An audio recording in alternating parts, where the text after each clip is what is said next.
welcome to episode 78 of the Boot Nerds podcast. JayMike, what's going on? Things are good in Denmark, my friend. How are you? I'm doing okay. Slight knee injury that I'm dealing with over the last couple days, but I think I'm going to pull through. You getting some sleep after the whole sock launch? Trying to sleep as much as possible. It's not working out too well, but I'm trying. Okay. How are things? How's it gone so far? Good. Obviously, they've been sold out for a little while. I've been getting messages every single day, like crazy, basically asking when they're going to be available again. People want socks, man. Yeah. So when this podcast goes up, within the next week, there will be socks available as long as everything goes according to plan. So stay tuned. Again, you can sign up for notifications for whichever version you want on the website, puregripsocks.com. You can put your email or your phone number. And as soon as they're available, you'll get a message that stock is available. And we'll go from there. Well, I also let you guys know on social media at puregripsocks on Instagram. And I'll do my best to get the message out there once there's stock again. Question here: how much do people need to hurry and worry that they're getting some? Because it seemed like they just flew off the shelves last time when you launched. So the goal is to make sure that these are always available, but because the demand is so high right now, I'm doing my best to get as many as possible to have available to you guys. But it's a very strong possibility based on current demand that they could sell out again, but eventually they'll be readily available all the time. So you're basically pulling a Kanye right now, saying that there will be Yeezys for everyone, but they're still hella limited and really tough to get your hands on. Pure Grip socks are basically the sock equivalent of Yeezys at the moment. I was gonna say it's not a bad comparison to make. Anyways, enough of the sock talk. There's probably going to be plenty of that in the future, I imagine. One big thing happened a couple of days ago, Josh. The football world was rocked and social media exploded because apparently Lionel Messi handed in a request to immediately terminate his contract at FC Barcelona, and the club actually confirmed that he had handed in that request. Lots of legal stuff going on is probably going to drag, but it also immediately sparked, I think every football guy who's on social media went in and photoshopped Messi's head onto someone wearing his team's kid. Just to I think it's been done for every team out there now. What do you think of the whole situation? What do you make? Look, I don't think it's that surprising because Messi's been complaining about some of the higher ups in the club for the better part of 2 or 3 years now. It feels like it's been a while. Yeah. So the threat has always been there. I just don't think that anybody thought it would ever be a real threat. Now, obviously it's a reality and nothing's done yet. I think that this is, you said it best there, that there's going to be so many technicalities into whatever move happens. And I'm not super familiar on what the contract entails, because I know he has it somewhere in his contract that he can opt out, but does somebody still have to pay a transfer fee, or is he basically a free agent? So the thing is, as far as I'm aware, that he has a clause in his contract that says that every season before a certain date, which appears to be the 10th of June, every season he can tell Barcelona before the 10th of June that I'm going to terminate the contract. And then he's a free agent. He's just ripping it up. But because obviously we're past the 10th of June, but because the season has been dragging on and hasn't ended like it would normally be close to doing at least the season's been longer, right? Mm-hmm. So Messi's legal team believes allegedly that there's still it's still okay for him to terminate the contract. And I think, so it probably comes down to technicalities and, should Barcelona let him go? What's wise for the club? All that stuff. So I think it's going to drag on. But the fact that it's come to this is what really surprised me, because as you said, he's been complaining a lot, or there's been talks in the media that he's been complaining a lot. And, he's been unhappy with the media, the fans, everyone blaming Messi for Barcelona's whenever they fail, whenever they don't win everything, it's all Messi's fault, right? But what surprises me is this open attack, this open aggression towards the club hierarchy. I don't know what to make of it, but I think after the shock kind of came down a little bit, and I had thought of Messi rocking number 10 in a Man United shirt, and then snap back to reality. I think it's his way of trying to force a president election at Barcelona. At least that's what I think he's going for, because he's Barcelona. He's got Barcelona in his veins. He's Barcelona DNA, and it seems to me like it's his last attempt of getting through to the people who make the decision, and getting Bartomeu to step down. That's what I feel this is. Is he going to end up at City, PSG? He might if people don't listen to him, if people don't react to this, and they're just going to say, okay, thank you very much, 15 years of excellent service, see you later, mate. He's probably going to go City, right? But what do you think? City is the rumor that I've seen the most. And obviously, would make sense. Pep Guardiola, lots of South American friends there. The setup, the way they play would suit him. Obviously, they have the money. I just think it's very likely that he's going to go to City. As much as it pains me, if City get Messi and Liverpool get Thiago, and Man United are acting as if they have a transfer ban on them this summer.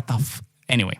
Sorry. Yeah, but you're right. Look, City and PSG seem to be the most logical, I guess, landing spots for him, based on while Messi is leaving Barcelona, he's still going to demand Messi type of wages.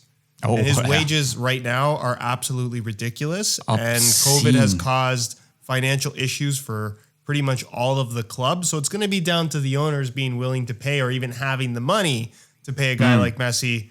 Absolutely. Probably a couple £1,000,000 a week, whatever it ends up being, or £1 million. I don't even know. I don't want to know. It's a ridiculous number, I'm sure. So City and PSG, based on the ownership, makes sense. I know there's FIFA financial fair play rules that I don't. But they don't matter anymore. Comprehend. After the whole City verdict, FFP is dead. It doesn't matter. You just gotta accept it. At least that's ways around everything, right? So I don't know. Apparently,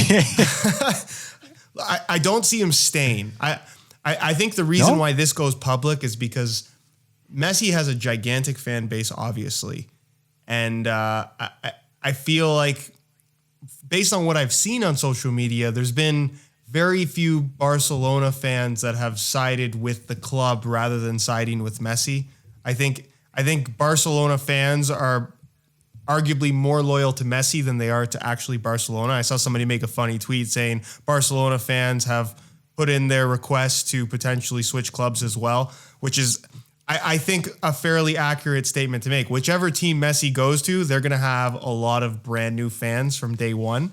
So this is Messi using his gigantic social media presence across the entire world to really put pressure on Barcelona to A, change up the leadership within the club, or B, actually allow him to leave with as little hassle as possible. So he's put himself in a position of power, basically.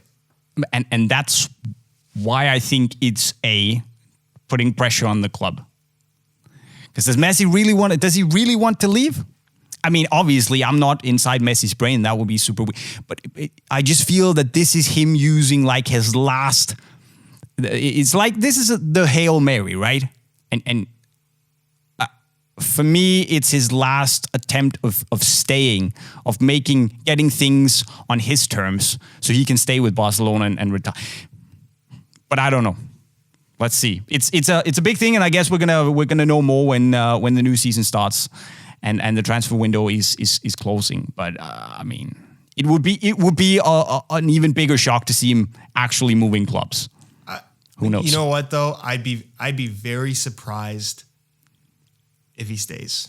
I really would be, because I think that what was also interesting about Messi announcing this is the support from players that were big parts of the club, as well as players that currently play for the club, right? I saw True. Puyol saying, "Congratulations, I respect your decision. This is a bold move," right? And there was a tweet from Luis Suarez with the clapping hands that I saw as well. So clearly there's support from players that have been, like Puyol bleeds Barcelona as well, right? Like this is a guy that was a big part of the club. I don't know. It seems to me like whoever is in charge at Barcelona is going to be too proud, I think, to bend to the will of Messi, even though he probably should. But is he going to be too proud to, the fans are going to go nuts. But that's what I feel, that yes, he's getting the support from Puyol and Suarez, obviously because Suarez is getting kicked out of the club and Messi is making a stand against that direction, right? I just feel that yes, Messi's using his power. I just don't see him leaving. But look, let's leave it at this. You say you don't see Messi staying. I don't see Messi leaving. It's a possibility, but I think it's more likely he stays. Let's see what happens. And feel free to cast your votes or your opinions down below in the comment section, because I'm genuinely curious on hearing what people have to say, because Instagram comments, it's a lot of random people and there's not a lot of sense to most of the comments that I see there. But you guys out there, you make sense most of the time. So yeah, I mean, we do get the odd Instagram comments on the podcast as well, but 99.9% of you are good eggs. So let's hear what you have to say. It would be a weird thing to see. And can you imagine if he goes to any other club, the amount of shirts that will be sold in 24 hours would be ridiculous. It would be, look, I'm not a Barcelona fan per se, but I think that just in terms of like hype for the sport and like something very, very big and interesting to happen, I mean, this could be it's a big deal when Ronaldo left United to Real Madrid and then Real Madrid to Juventus. But this is Messi, Barcelona, who's really it's never been close that he was going to leave. It was always just kind of rumor. This is the first time where it's like, wow, this could actually happen. I know. And it would be huge. It would also be very interesting to see Messi in the Prem. Yeah, I guess it's such a different style. He should just go to Nottingham Forest. They're going to play Stoke next season, so we might finally see if he can make it on a rainy night in Stoke. So I don't know. The shirt sales would go nuts, and I think your struggles with actually having stock of the socks and restocking would look like I don't know the English expression for this, but it would look like a minor thing compared to the struggle the clubs would have in providing enough shirts for people wanting to buy a Messi shirt. It would explode, right? But anyways, enough about the Messi talks, because frankly, we have absolutely no idea what we're talking about, and we can just, it's just like shooting blind. Let's see what happens. Because another thing I think we should discuss today, Josh, unless you have something really important to say about Messi. Nothing else. Nope, nothing else to add. Great. If I get any information from him, I'll definitely let you guys know. Yeah, please let me know. Maybe you can reach out to him after this and just to get clarification on where he's going. Yeah. Oh, well, I am. For those that don't know, I do provide Messi with SR4U laces. Have been doing so for a long time now. So. That's the secret. Yeah. Okay. That's my direct contact with him. Let him know that I spoke to Marcus, and he's willing to give up the number 10 shirt at Man United to Messi. Okay. Perfect. I'll let him know. Yeah. Okay. Anyways, a friend of Marcus Rashford's is Jadon Sancho. At least they're friends on the England national team, and he got a signature boot, which is popping 24 hours. For those of you guys who follow me on Instagram, you will probably know that I am not necessarily feeling this as much as other people are. It seems to be really popular for reasons I don't exactly understand. It's a little... Yeah. What do you think, Josh?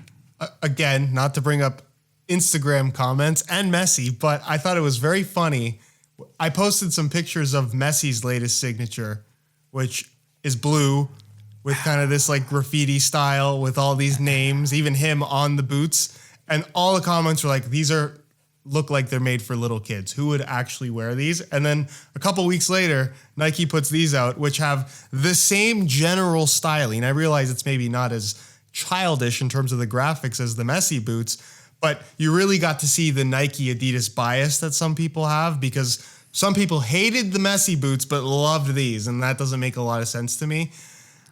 I don't know. It's an interesting concept. They're not for me.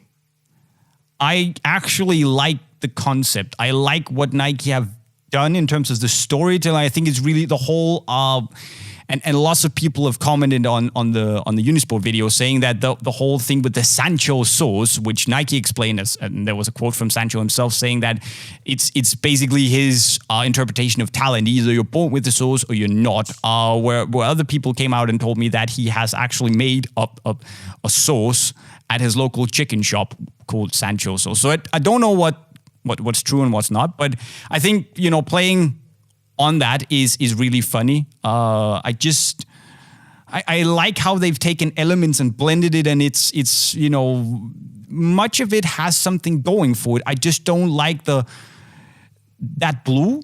I don't like the blue in combination with that really bright, almost orangey red. It makes it look like something out of the Spider-Verse film, and it's not. Nah, I'm not feeling it. I love Sancho, but please come Man United. But nah, the boots are not for me, mate. Is this? Yeah, they're cool. Can I just tell a quick sauce story? Because it does have to do with it has to do with England as well, and it's kind of funny. I've told this. Okay. I've told the story a couple times. I don't think ever on camera, but I was in England for, I think it was for the launch of the Puma Evo Power.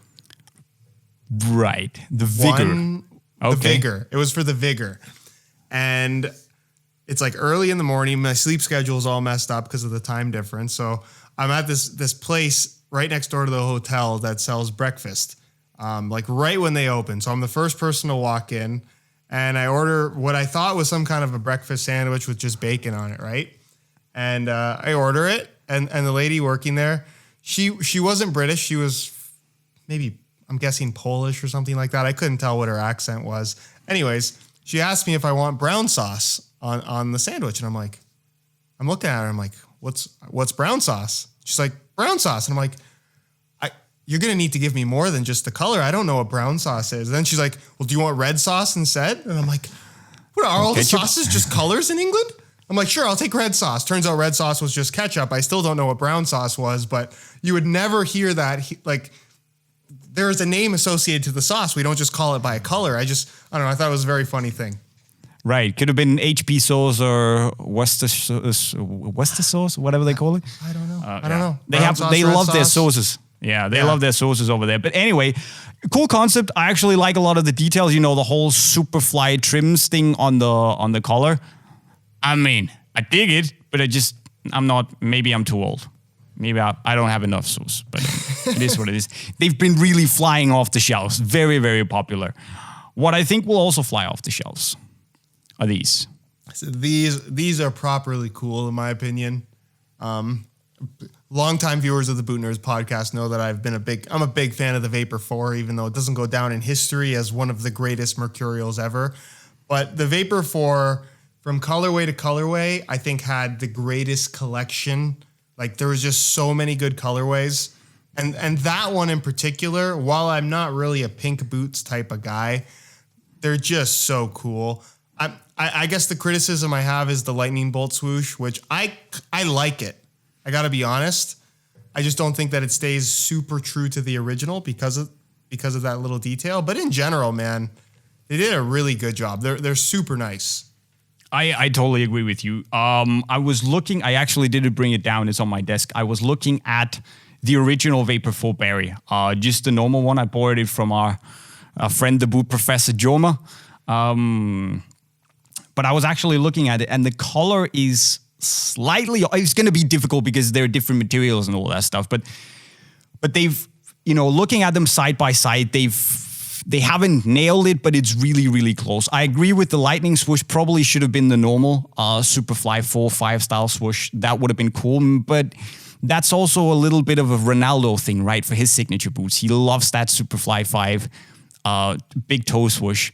So maybe that's the reason why. And also just like this pattern on the heel makes me think of the glass fiber external heel counter that they had on the Vapor 4. So really, really cool. I think it just makes sense. It's a brilliant story of Mbappe's parents saving up for a long, long time because he really wanted those boots. Because they were worn by one of his big heroes, obviously Lord Bentner, not Frank Ribéry. But and now he's made it. They're making him for him. It's just a nice completed circle, right? It's a cool story. And they look freaking cool. I mean, again, I'm not a pink boot kind of guy, and I've said it many times on the Boot Nerds podcast. But this is the exception to the rule. Like this is one of the most iconic Mercurial colorways ever, and it's still as popping as it was back then. I am never going to wear this in a match because I'm like far away from being good enough. But if you have the sauce, if you have the skills, I mean, they're cool. They even have like the OG, the old school Mercurial lockup, the old school Mercurial font on it. It's fucking cool. Sorry, pardon my French. Yeah, it's cool little details. The only thing I was a little disappointed with is that they didn't do a remake of the animated Pink Panther commercial that had Ribéry, because that's the thing that I really remember about that whole ad campaign with that boot. That was just a cool thing. So it would have been cool for them to do the same thing with Mbappe, but I mean, probably, I don't know. I don't know why they didn't do it. Another cool thing is, and pardon the sticker that's still on there, I've already worn it. So it's the insole, as you can see, looks like carbon fiber as a nod to the SL, which you couldn't buy as a normal guy. So that sucked, but yeah, pretty cool. Did anyone actually wear a pink pair as an SL? I can't remember anybody wearing them. I think Lord Bentner actually wore the pink SL, yeah. Was that the only guy? Might have been a few more. Let me check. Go on. Keep talking. You'd have to check. But for those that don't know what we're even talking about, the Vapor 4 was available as a regular variant and an SL variant. And a lot of the colorways weren't available as SLs. These Barry ones were not one of those boots, but there were certain pros that were able to get them. But it was a very short-lived Vapor 4 colorway. It was kind of one of the more limited variants. So they were kind of in and out pretty quickly. So you really had to buy them. And I remember actually as a kid, because it was right around the time where I was looking to buy some new boots and those were available. And I thought, can I really get pink boots? And I just didn't end up doing it. And looking back, that was a mistake. I should have just got them and wore them, or maybe didn't wear them. I definitely would have wore them at that time. I didn't have the willpower back then to not wear boots that I had in my possession. But that was a really cool boot with a really cool ad campaign. And I know we always talk about like marketing nonsense on the Boot Nerds podcast and certainly on my channel, but this is one of those situations where I thought the marketing was really cool. And it's cool to see that back. And it's also cool to see like releases like this kind of make me feel a little bit old. Cause like I remember they do, yeah, that boot coming out, and now you got a guy playing professionally, one of the best players in the world right now, that's getting a remake of a football boot that you remember as a kid. It's just, I don't know, it's kind of a weird thing, and it doesn't seem like it was that long ago. But then when you actually do the math, it's like, wow, it's been that much time since those came out. It's crazy. Have you figured any information out, Jay? It looks like Ribéry also wore the SLs at one point at least. He I thought I remember him wearing the normal one, but it looks like he wore it at least once. Yeah, I remember him wearing the normal one too. Well, whatever. But at least Lord Bentner wore it. I was right about that. Just trying to, yeah. It looks like Ribéry at least also wore the SLs at one point. But that's the thing. Mbappe was born in 1998. I know, that's nuts. And now he's getting his. It's a cool story. It's a cool story. And I just got to be honest. When it comes to choosing between these two, I'm gonna go Rosa, as it's called, which is weird. Rosa Mercurial every day of the week. It is Rosa, right? Because I made it when Mbappe was wearing them. I made a post and I was calling them Rosas, and then I saw your post and you called them Berry, and I'm like, am I mistaken? And am I making myself look like a fool? Because I remember Rosa. That's the name that I remember from back in the day. So it is Rosa, not Berry. Technically, it's both.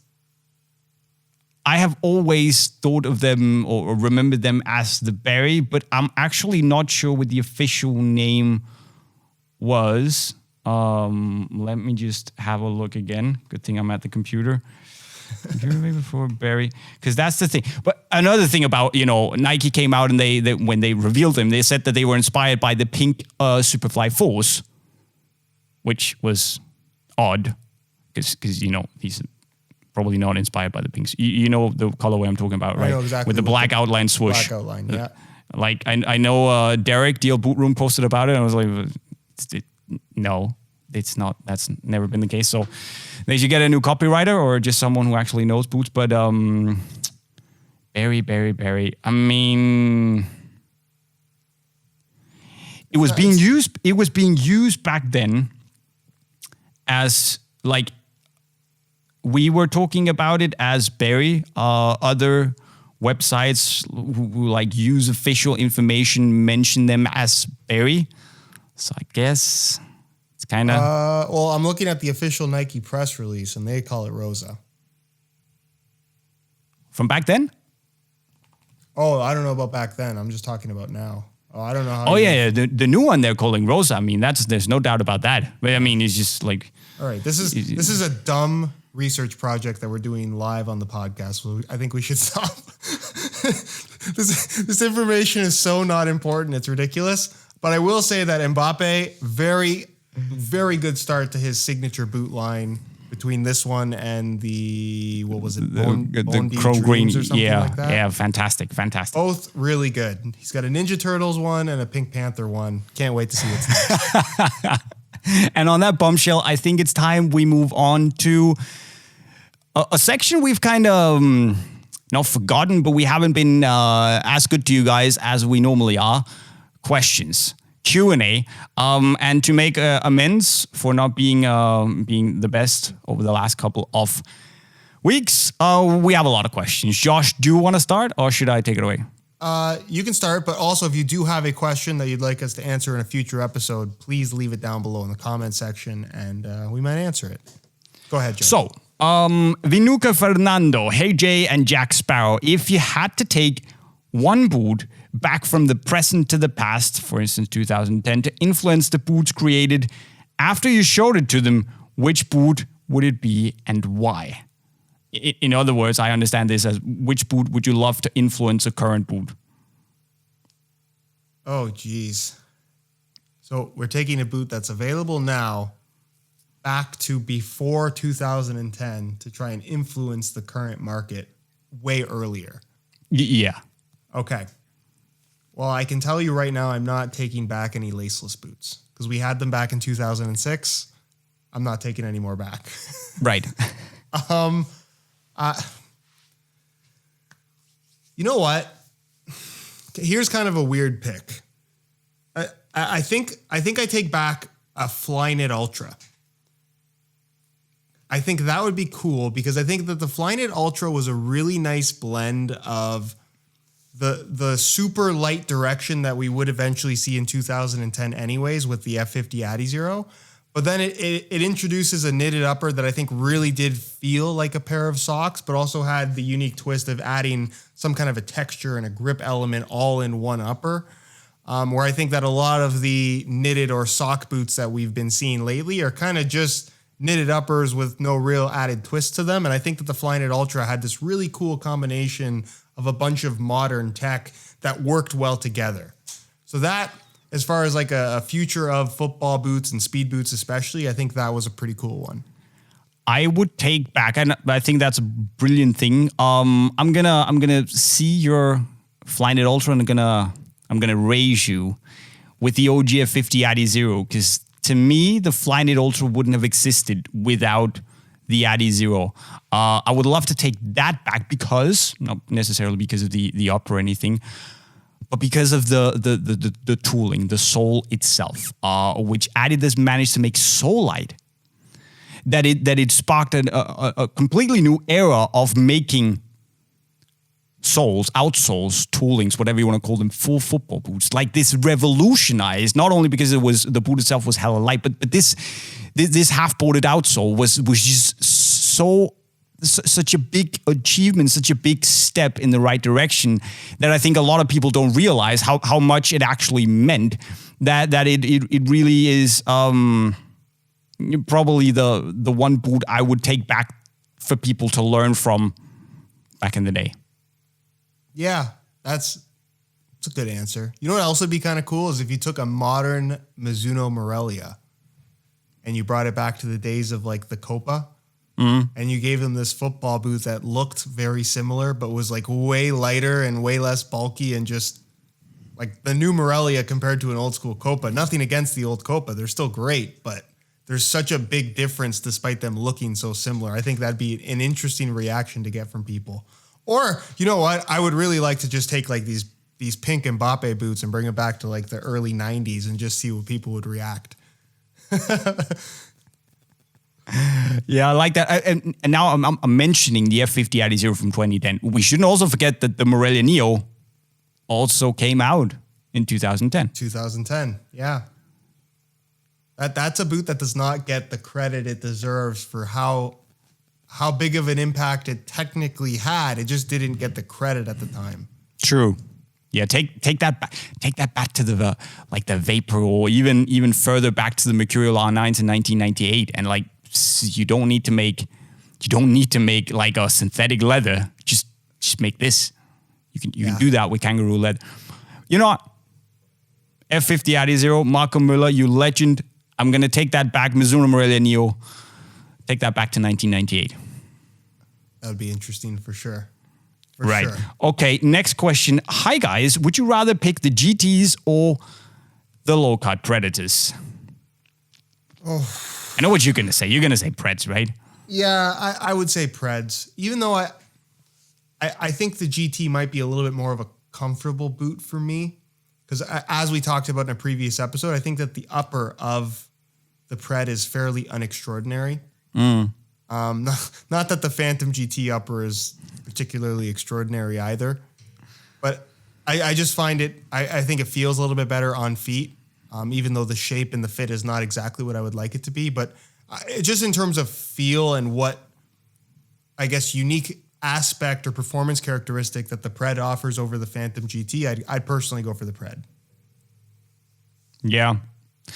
For a long time, I would have said the Pred, but I've just been wearing the Phantom GTs a lot lately. And you know, it's one of those boots that just work. It just works. It's not spectacular, but it just works. Which means that right now I'm picking the Phantom GTs over the Preds. I mean, I have both in my bag when I play, and I'm going with the GTs. Yeah, they're both really good boots, and I agree. It's a good question because I think it's the comparison that a lot of people want to make in terms of like equivalence from Nike and Addy. Unfortunately, they just don't. I don't think they actually compare that well. No, they don't. They're pretty different in terms of overall. But that's the thing. The Pred is brilliant at what it does, and it's a brilliant overall boot, and it's just a little bit more aggressive in the grip and has a little bit more like it feels a little more rich on the ball. Yeah. Whereas upon further reflection of the current football boot market, especially between the three big brands, I think it's cool right now. You can complain about there being too many sock boots, and I think that's a fair argument. But Nike, Addy, and Puma are all really making football boots that are. Yes, there's lines that compete with each other, but the boots themselves are all kind of doing their own thing. Like, exactly. It's not like the Predator and the T90 as an example from back in the day. Like there's no real direct comparisons anymore, which is cool. The only thing where you can say, okay, they're kind of the same are the Ultras and the Mercs. But they're achieving what they do in different ways. Okay, they both have knit, but the Ultras have their whole, aramid Kevlar. That's the same thing. Aramid fibers, Kevlar. The Kevlar/aramid fibers and the carbon yarns in it, whereas the Mercurials have the high tenacity yarns. So Same but different, right? But it's a good point. Very good point, actually. Are you going to change your pick to GTs? Is that No, where you're I'm going? not changing my answer. Okay. Jay. Never. Wow. Okay. Next question. Hey, Joaquin and Mike, you should talk about whether Nike will add a new boot since we only have one Phantom now.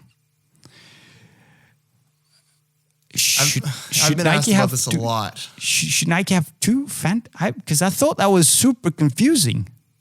Yeah. Like two Phantoms. I'm not in favor of another Phantom. I'll say that much.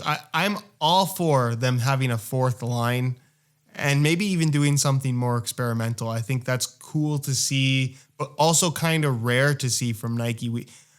I feel like Nike, more than Adi, takes less risk in terms of introducing something new. And we've seen this with Phantom GT especially, where it's like they're presenting it as an all new thing, but the reality is it's pretty straightforward, and like nothing about that boot is something that they haven't done before. So they're taking very little risk in terms of the success of the actual product. The popularity is another issue altogether.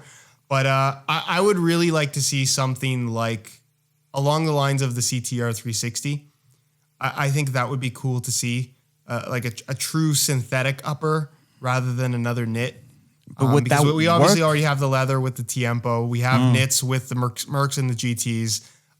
I think it'd be cool for them to take something like Kangalite or an idea like that and see what they can do with it in 2020 or 2021.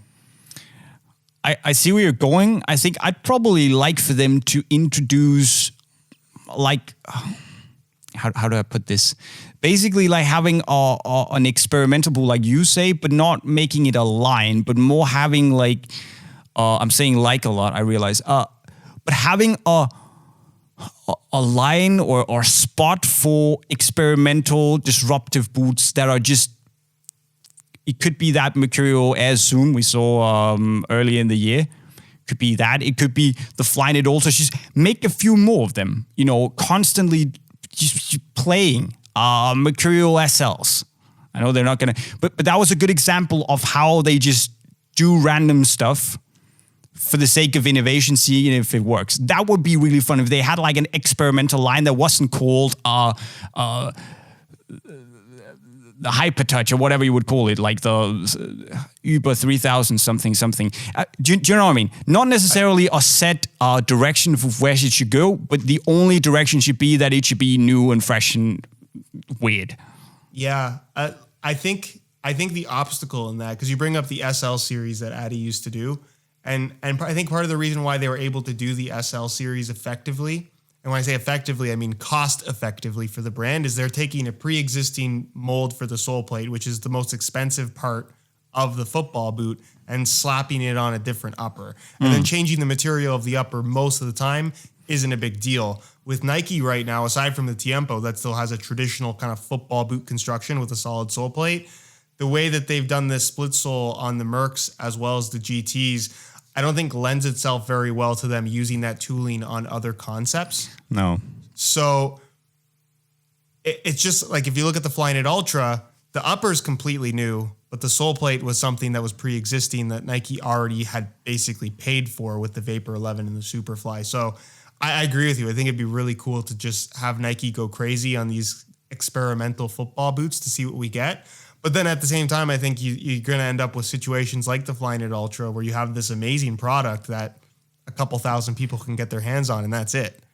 So, look, overall, I still think it would be a good thing, and it would certainly drive a lot of hype to the brand. But I definitely expect Nike to put out a fourth line. I don't see them sticking with three for the foreseeable future. And it's also going to be interesting to see what Adi does, because I don't see them doing another Nemesis. So whether or not they stick with three or introduce something else again, we'll see what happens.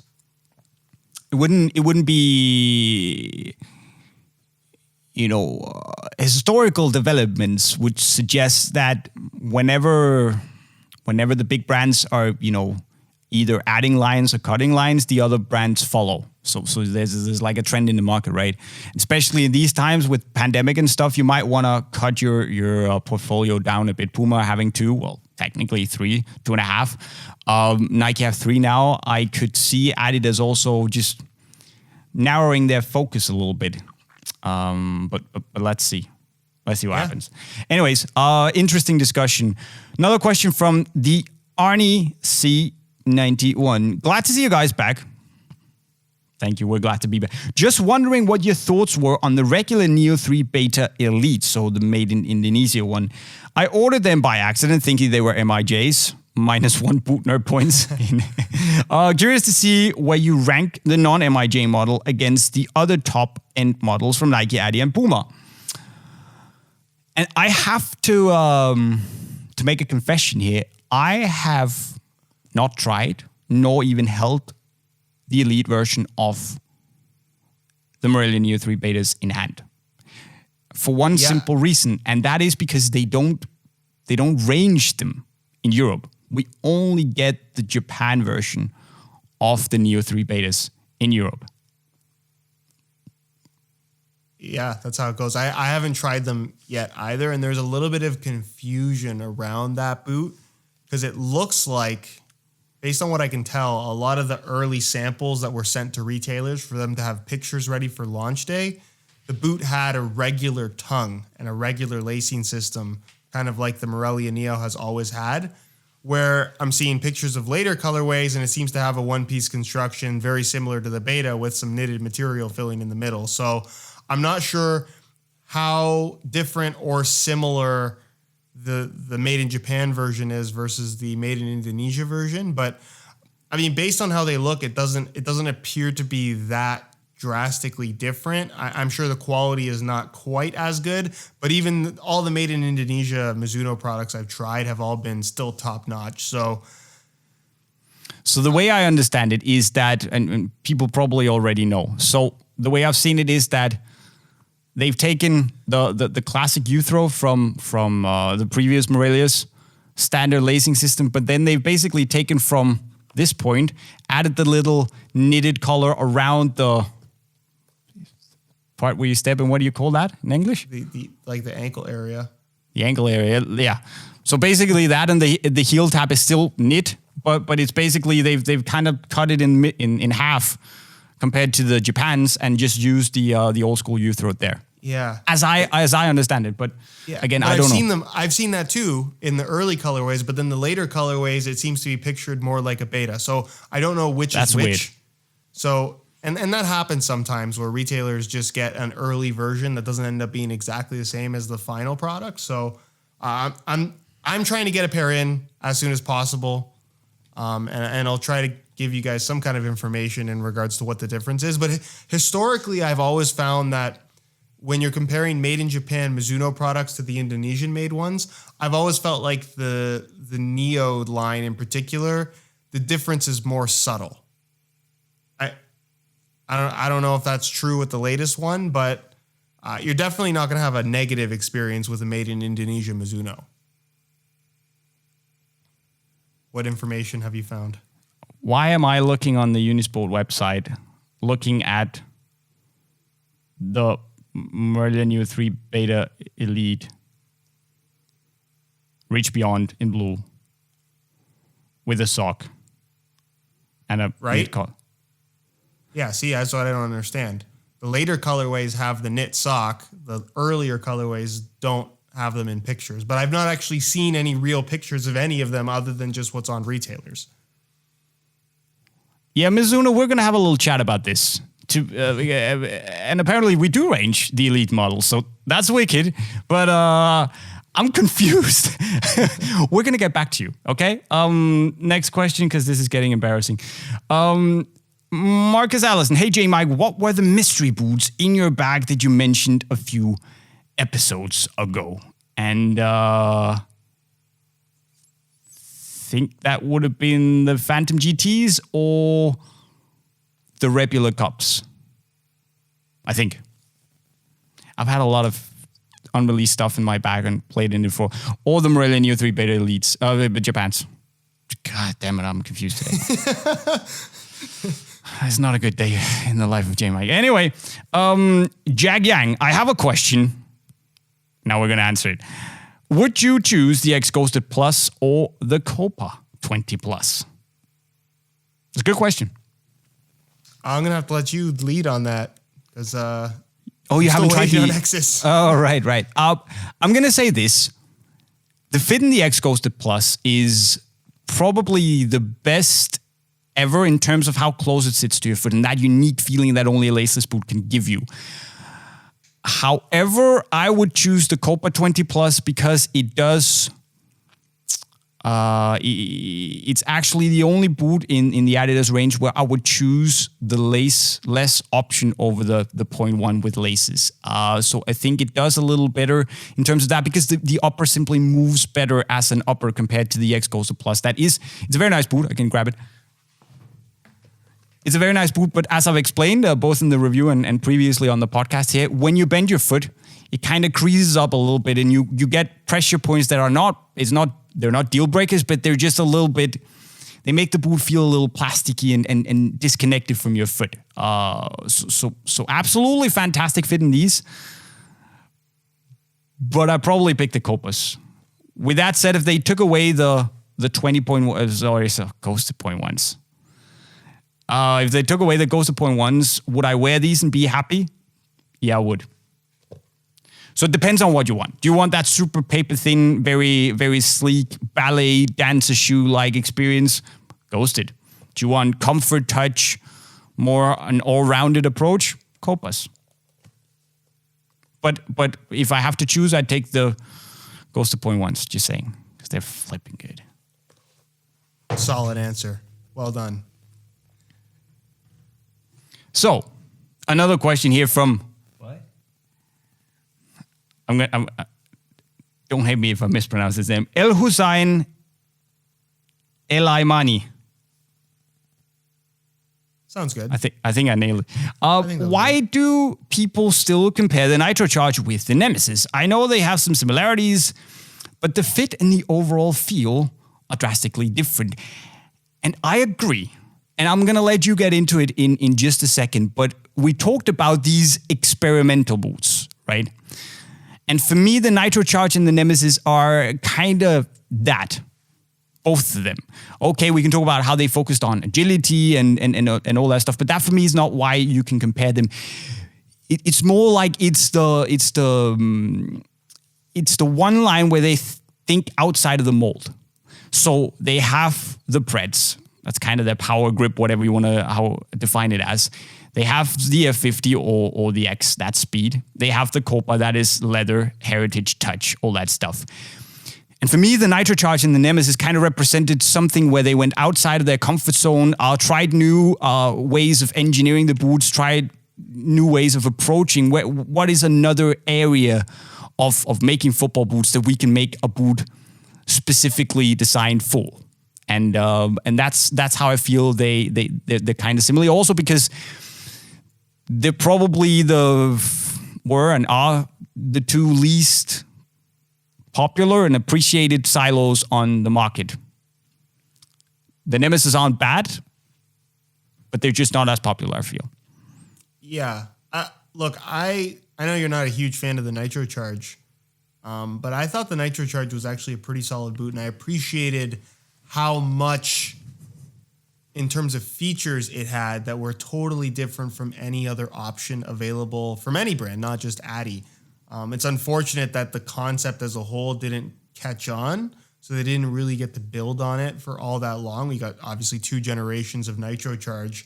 Where Nemesis, I think they tried to do something, again, similar, marketed as an agility boot, so I think that's why the comparison, it gets drawn for the most part. And they tried to do something, again, very visual, especially with the latest variation of the Nemesis. And look, it's always a gamble when you're trying to sell the average consumer on something new. Sometimes it doesn't work. This is a situation where it did not work.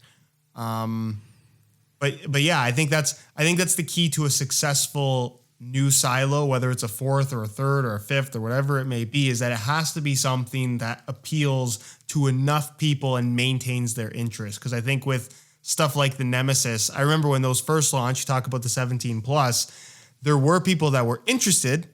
Maybe they bought the first colorway, but then once they got to experience, they decided for themselves, hey, this is not exactly it's not as good as I was hoping it would be, and I'm probably not going to come back.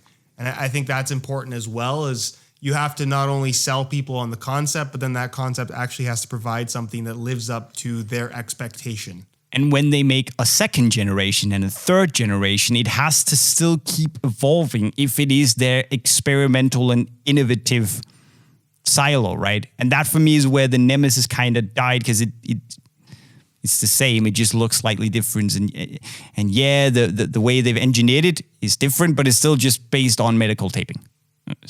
Like, yeah, I think what's has been more of an issue with Nemesis than Nitro Charge is, why would you buy a Nemesis when you can buy an X? Because they do kind of end up seeming like similar, variations of the same thing, but one is clearly a little bit better and certainly more, I guess, visually attractive to most people than the other. So that doesn't help the Nemesis either. No. Okay, Josh, last question before we spend too much time on all of this. From Bert Bridger, all conditions being equal, which brand is less prone for a stinky boot? Nike, Adidas, Puma, and why? We can also throw in Mizuno and New Balance and Umbro and Pantofoladur and all those. I've never had a stinky boot problem, really, ever. I would more say, I think he means by stinky boot, like a boot that sucks. Oh, I thought we were talking about smell, actual smell. Okay, so which brand is most likely to have... a good day in the life of Josh either, guys. I just did not interpret that the way that it was supposed to be interpreted. That's why I was confused right away. You could see my face when you watch it back. I'm like, smell. Anyways, in terms of just having if it's out of the three big brands, at least as of late, I feel like Addy seems to be more willing to take a bigger risk. And I don't want to view that as a negative thing. But at the same time, Puma's done stuff like the 117.1, where it's like, which brand is less likely? I know we can talk about the most. Less likely. Yeah, less likely. Did you hear the question at all? No, I didn't listen. I usually don't listen when you're talking. Fair enough. That happens to a lot of people. Yeah. I would want to say Mizuno, but I feel like they just misstepped a little bit in terms of what a lot of people maybe expected from them. But are they sucky boots?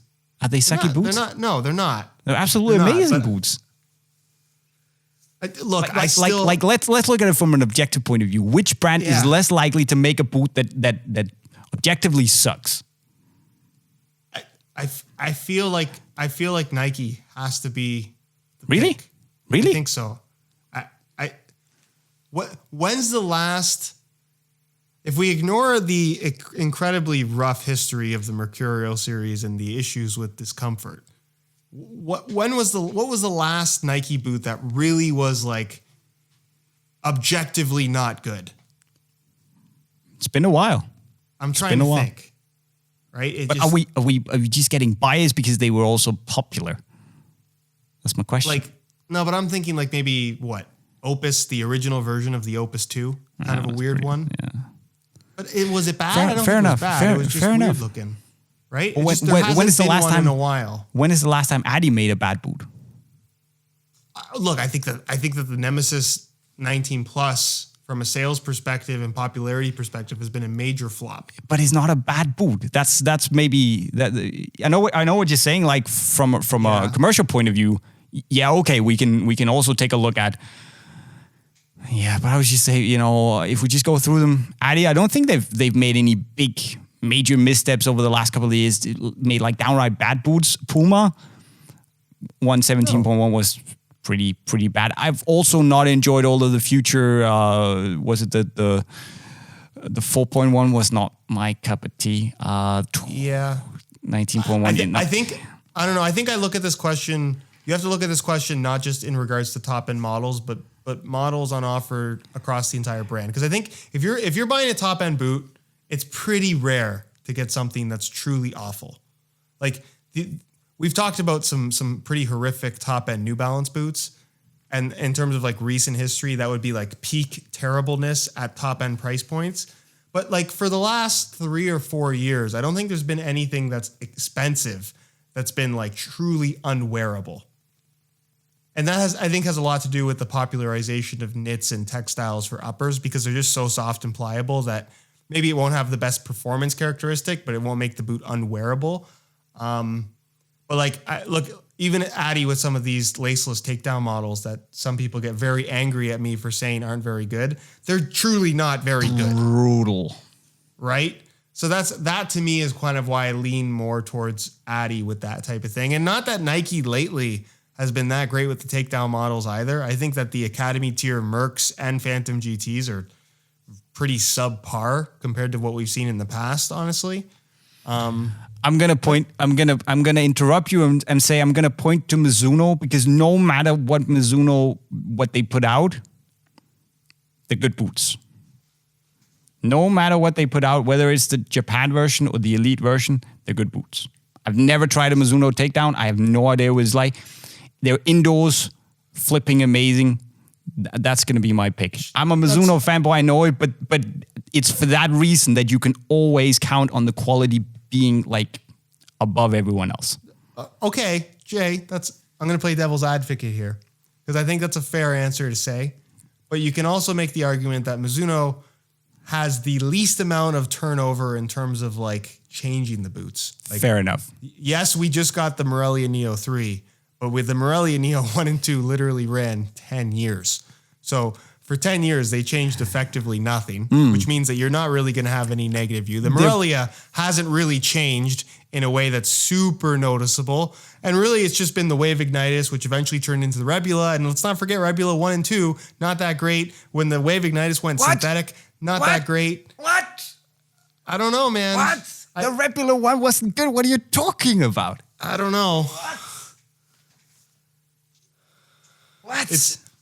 It's a tricky question. I think it's a matter of opinion. Blasphemy.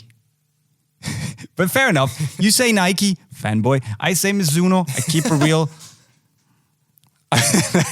Now I know what you're saying, and you could argue Nike. It's a fair point. They've been putting out solid boots for a long, long time now. Yeah, I think that's a good answer to that question. Solid. We'll end the podcast on that, guys. As every time, thank you so much for staying with us. If you're still with us, maybe you've just been skipping like 10 minutes at a time to see if anything even remotely interesting popped up. If you made it this far, you're an absolute hero. If you have any questions for us, you should leave them in the comment section right down below. We're going to get back to you in the next couple of episodes with answers to the best questions. If you want to know what is up with the socks, make sure to go follow at Pure Grip Socks on Instagram. Go to puregripsocks.com to see when the stock has dropped, to see if you can actually manage to snag a pair for yourself.